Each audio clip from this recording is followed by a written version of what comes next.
Some of the messages discussed have touched on practices that cover some aspects of soil management.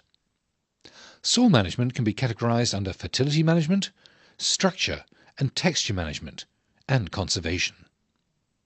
Soil fertility management covers all practices carried out to boost the fertility and nutrient content of the field. The most important nutrients to consider in maize farming are nitrogen, phosphorus and potassium.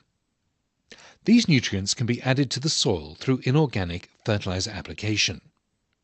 This, however, needs to be managed because over-application leads to leaching of soil nutrients to lower levels of the soil, and an over-concentration of certain nutrients might also lead to scorching of plants. Soil structure and texture refers to the form and arrangement of the soil particles on your field. Soil structure and texture has direct effects on the cultivation of crops because it's usually related to the level of organic matter contained in the soil.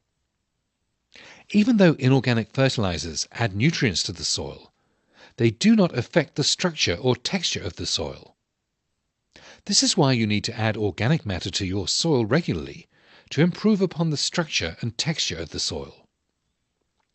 Maintaining good soil structure and texture on your field is important because it helps in water retention capacity of your soil, as well as helping in easy root development and penetration for good nutrient uptake. Preservation and conservation is another important thing you should consider in soil management. The vegetation in northern Ghana is mostly Guinea savanna. With this kind of vegetation, the land has short trees that are widely dispersed and grasses. What this means is that the land is not properly protected and is exposed to wind and water erosion, which results in the loss of topsoil from the field. Erosion can be controlled by creating stone bunds, ploughing across slopes, and green manuring. Another good soil conservation and management practice is fallowing. With fallowing, you leave your fields for a few years without cultivating any crop on it. In this period, the field is allowed to regain the nutrients it has lost due to several years of cultivation. Whenever you plough your field at the beginning of the season, you lose your soil through erosion because it's been exposed. Through fallowing, topsoils that would have been lost when the land is prepared will be conserved.